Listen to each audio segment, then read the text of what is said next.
Times देख रहे हैं आप। मैं हूं आपके साथ पलक शर्मा। वक्त हो गया उत्तर प्रदेश उत्तराखंड की बड़ी खबरों का, तो आइए रुक करते हैं इन प्रमुख खबरों की ओर, जहां पहली खबर उन्नाव से है। उन्नाव आगरा लखनऊ एक्सप्रेसवे पर हादसा हुआ है। अज्ञात वाहन से पीछे घुसी टूरिस्ट बस में सवार कर्नाटक के बीएससी 4th ईयर के छात्र 18 वर्षीय और साथ ही हादसे में 7 छात्र घायल हुए हैं। अन्य सुरक्षित है। हादसे की सूचना पर पुलिस मौके पर पहुंची है। ड्राइवर को नींद आने से अज्ञात वाहन में बस टकराने की जताई जा रहा अंदेशा और घायलों को सीएचसी औरास में प्राथमिक उपचार के बाद ट्रॉमा सेंटर लखनऊ रेफर किया गया। औरास थाना क्षेत्र के लखनऊ आगरा एक्सप्रेसवे पर आपको बता दें कि किलोमीटर संख्या 275 का मामला बताया जा रहा है।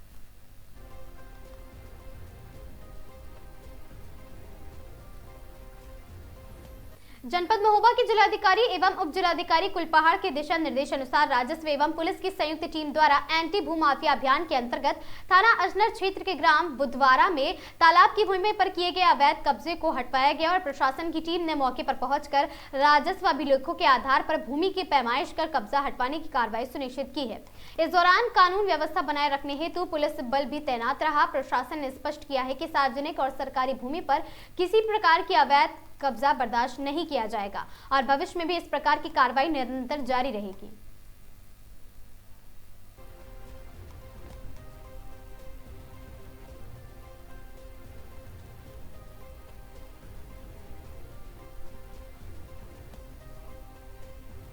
कौशाम्बी के चायल तहसील क्षेत्र के मौजा घोसिया में जमीन विवाद का मामला सामने आया है। पूनम यादव ने आरोप लगाया है कि उनकी भूमि पर फर्जी पैमाना और साथ ही इकरारनामा तैयार कर नामांतरण करा लिया गया है। शिकायत में एक पूर्व भाजपा विधायक पर अपने ड्राइवर व रिश्तेदार के नाम गुण रचित दस्तावेज बनवाने का आरोप है। बताया गया है कि 24 मार्च 2025 को नामांतरण आदेश पारित हुआ है, जिसकी जानकारी पीड़ित को ही नहीं दी गई, बल्कि मामले में न्यायालय में 15 जुलाई 2025 को नामांतरण पर रोक लगा दी गई थी। अगली सुनवाई 25 फरवरी 2026 को होगी। पीड़ित ने जांच और दोषियों पर कार्रवाई की मांग की।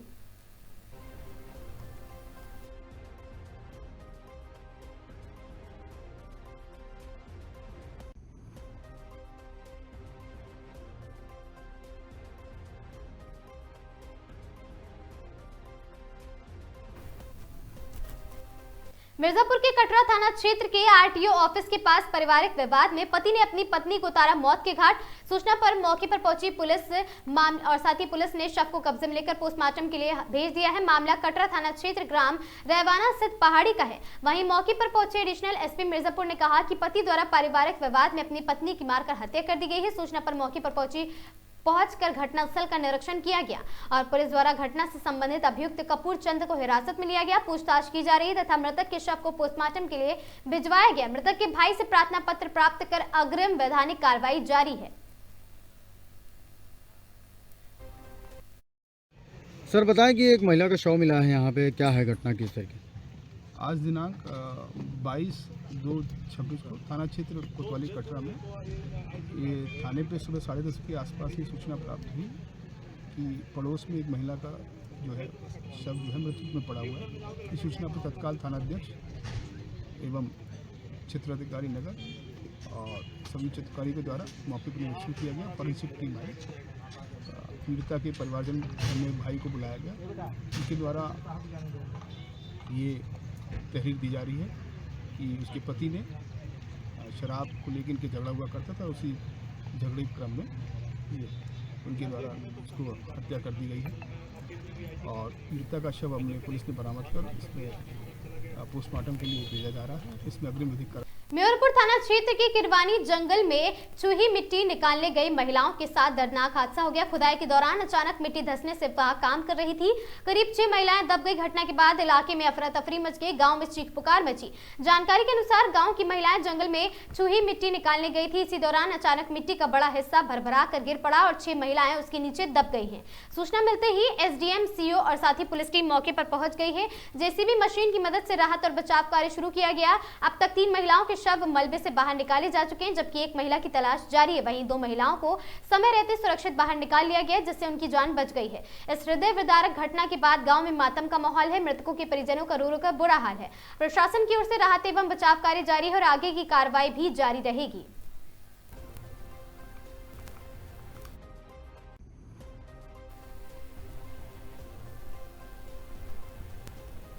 बड़ी खबर देहरादून के डोईवाला से है, जहां कोतवाली क्षेत्र में सामने आई, जहां पुलिस की चेकिंग पर और साथ ही देख नशे में धुत एक रईसजादे ने अपनी BMW में ब्रेक लगाने की जगह एक्सीलेटर को और भी तेज कर दिया।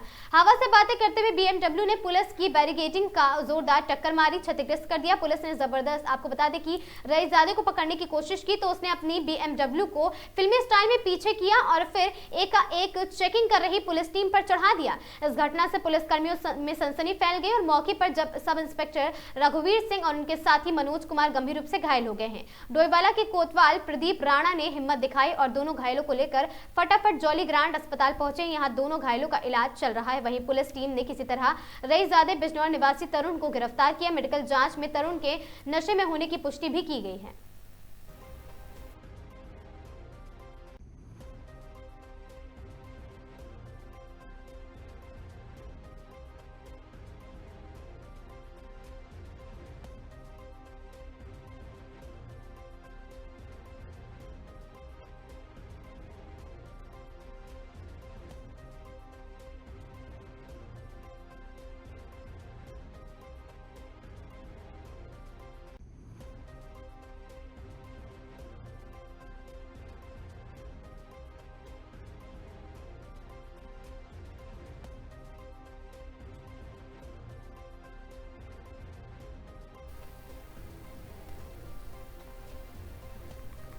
हरिद्वार के ज्वालापुर सराय में पनीर स्टोरेज की शिकायत पर छापा। लगातार मिल रही शिकायतों के बाद फूड विभाग की टीम ने की कार्रवाई। मौके से लगभग 5 क्विंटल पनीर बरामद किया गया। टीम ने सैंपल लेकर जांच के लिए लैब भेजे हैं। खाद्य सुरक्षा विभाग के साथ पुलिस टीम भी रही मौजूद। संयुक्त कार्रवाई के दौरान स्टोरेज स्थल की जांच की गई है। लैब रिपोर्ट के बाद होगी आगे की सख्त कार्रवाई। रिपोर्ट के आधार पर दोषियों पर नियमानुसार कदम उठाए जाएंगे।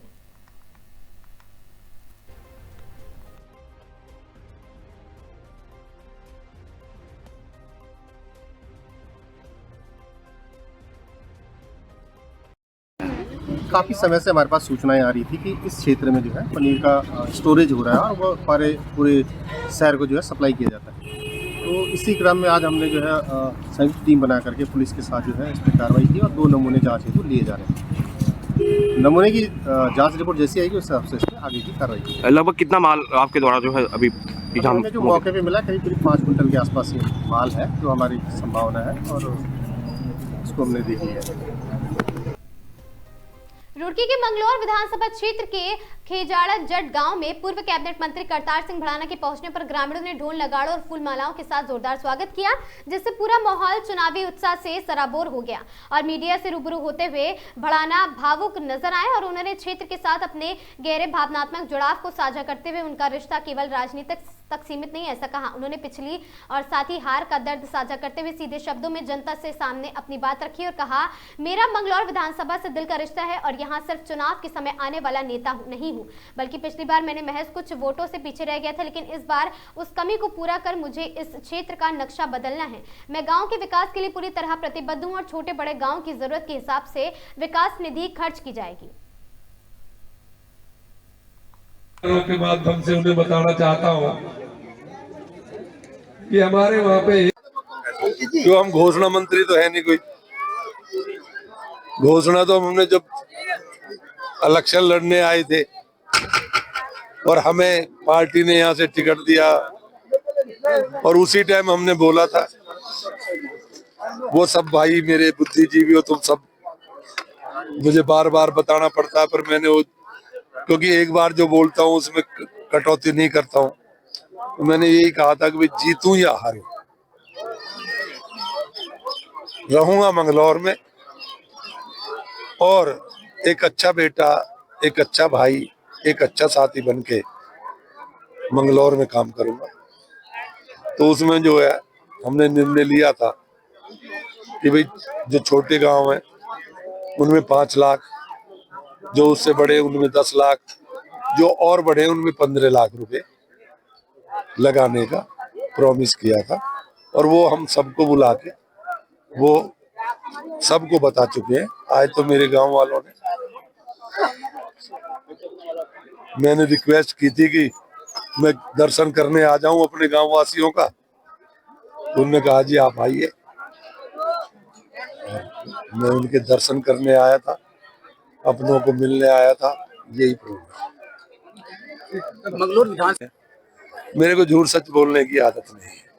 अच्छा, मैं राजनीति वोट की करता भी नहीं हूँ, क्योंकि मैं ऊपर वाले पे भरोसा करता हूँ कि जब उसने कोई जिताने पे आएगा, दुनिया में कोई हरा नहीं पाएगा, और जब वो हराने पे आएगा तो दुनिया में कोई जिता नहीं। एक सवाल था, होना चाहिए तो स्कूल चालू होना चाहिए। देखिए ऐसा है, ये सब कार्य हम दुआ करते हैं, हम ऊपर वाले से फरमाइश करते हैं कि भाई हमें प्रभु ये दे दे।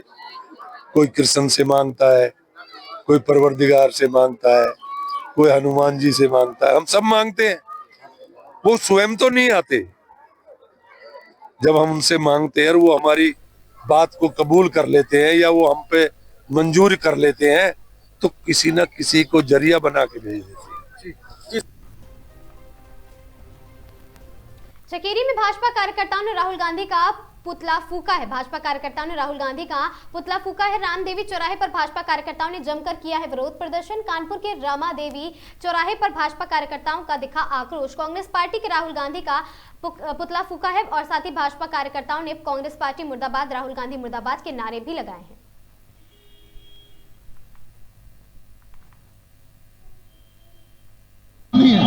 राहुल गांधी को लश्कर गांधी करके आप लोग संबोधित करेंगे, क्योंकि इनका प्रारूप किसी आतंकवादी से कम नहीं है। जो भी व्यक्ति अपने देश में अच्छे काम हो रहे हो, उसका जो भी विरोध करता होगा वो देशद्रोही की श्रेणी में आता है। इसलिए भारतीय जनता पार्टी के समस्त कार्यकर्ताओं ने, किसान मोर्चा के समस्त कार्यकर्ताओं ने आज राहुल गांधी का पुतला फूका है, जूतों से मारा है राहुल गांधी को, और आगे करेंगे तो आगे भी मारा जाएगा। किस तरीके से समिट में ये क्या हुआ, क्यों आपने पुतला फूका? AI समिट हुई थी, उसमें राहुल गांधी के इशारे पे NSUI के कार्यकर्ताओं ने अपना शर्ट उतार के, टी शर्ट उतार के उसके खिलाफ प्रदर्शन किया था, जो कि भारतीय जनता पार्टी एवं सर्व समाज कभी बर्दाश्त नहीं करेगा।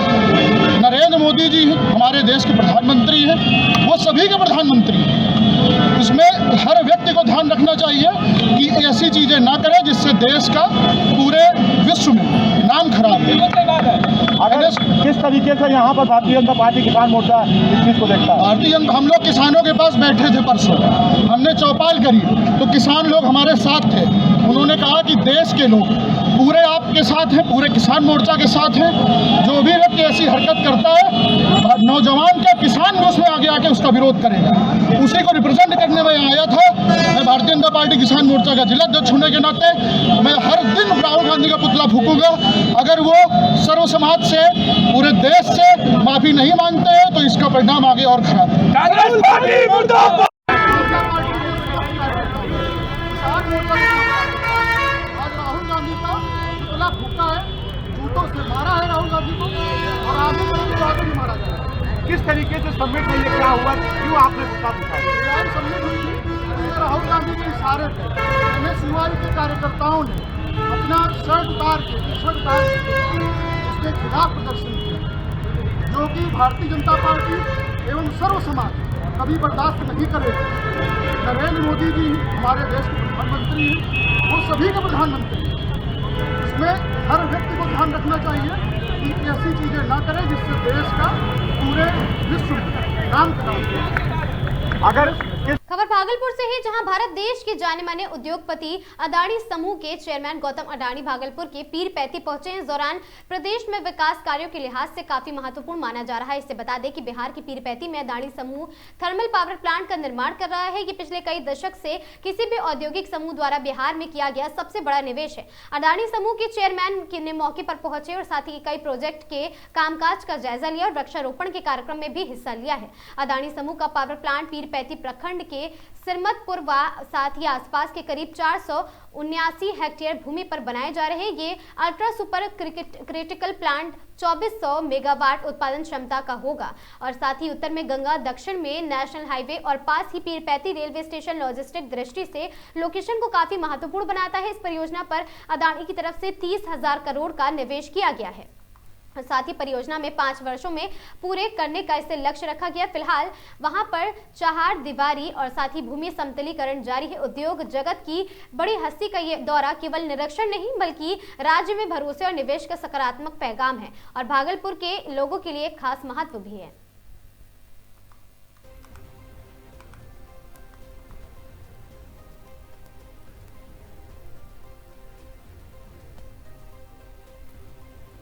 देर रात्रि जिले के सबसे बड़े श्री सावलिया जी राजकीय जिला चिकित्सालय में मरीज की मौत हो गई और साथ ही आपको बता दें कि मरीज के परिजनों ने जिला चिकित्सालय में दुर्व्यवहार किया। परिजनों के चिकित्सकों पर लगाए हैं उपचार के आरोप और साथ ही चिकित्सक के साथ हुए दुर्व्यवहार के बाद चिकित्सकों ने सोमवार को किया कार्य बहिष्कार। चिकित्सालय से कलेक्ट्रेट तक किया गया पैदल मार्च।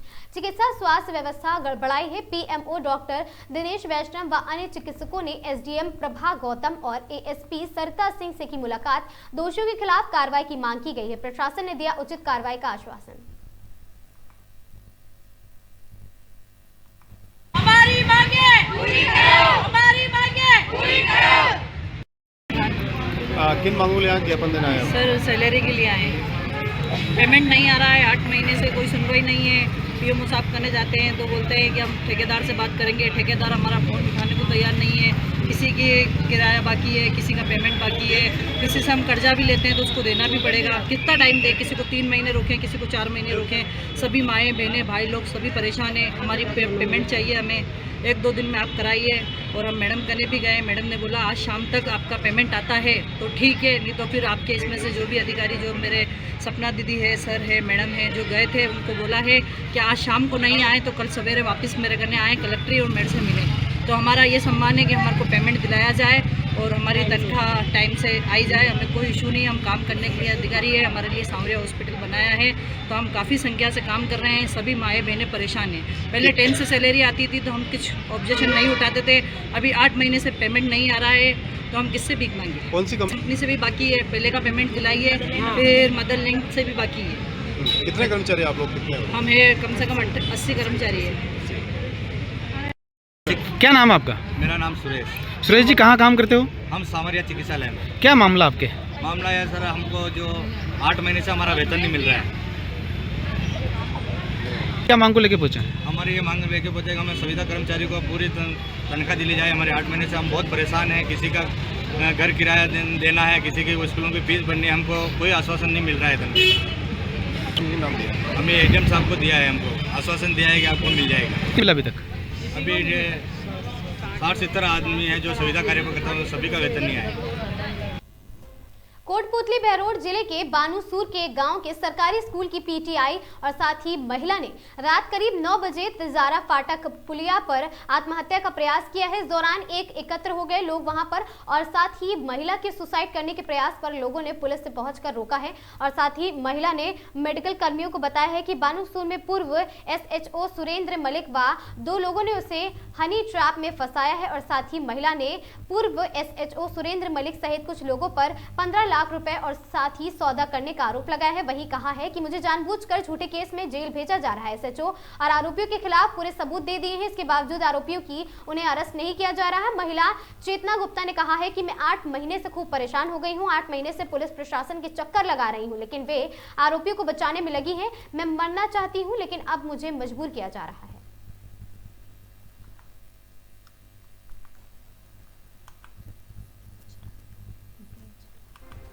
15 लाख रुपए में मेरा सौदा किया। मुझे खुद बोला कि तू 20 लाख रुपए दे देती। 15 लाख रुपए में मेरा सौदा किया। मुझे जानबूझ के झूठे केस में जेल भेजा। आज सुरेंद्र मलिक को बचाने के लिए पूरा प्रशासन एक हो रहा है, लेकिन आरोपी मेरी वीडियो लोगों को दिखा रहे हैं। मैडम आपको न्याय मिलेगा, आप चिंता मत करो। सुरेंद्र मलिक है कौन? ससुर का, और पुलिस उसको बचाना चाहती है। सारे कागज दे दिए, एविडेंस दे दिए, उसके बावजूद भी आरोपी गिरफ्तार नहीं हो रहे।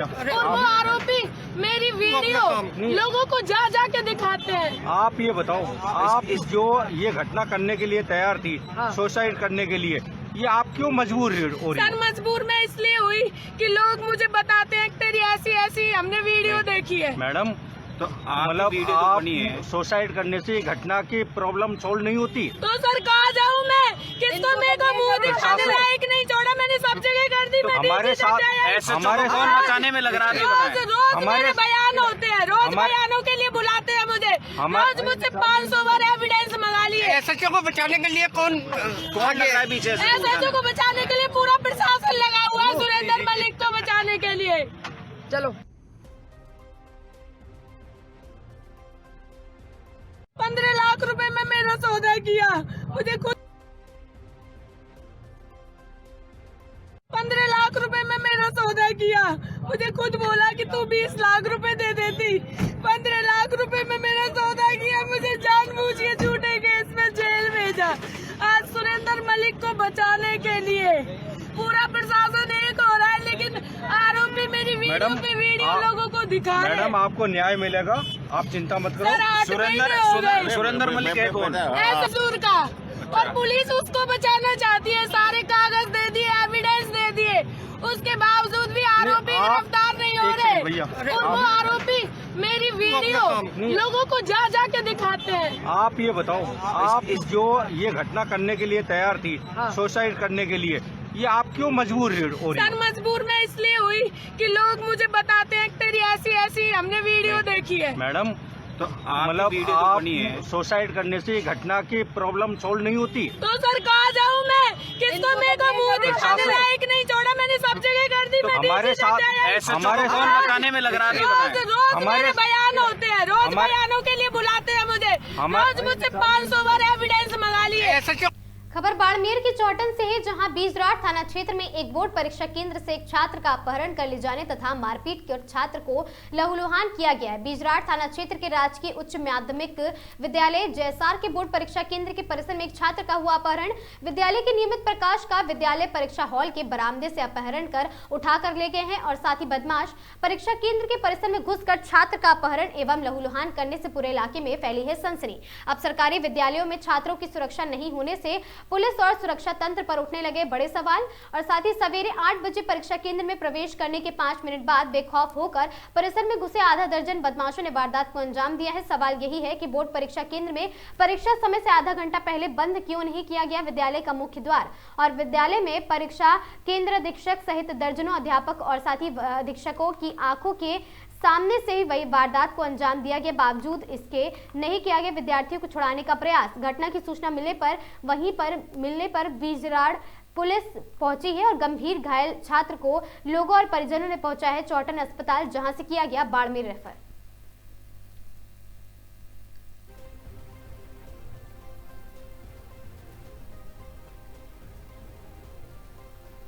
इन खबरों में आज के लिए बस इतना ही। ऐसी खबरों से लगातार जुड़े रहने के लिए बने रहें हमारे साथ और देखते रहें आगाज टाइम्स।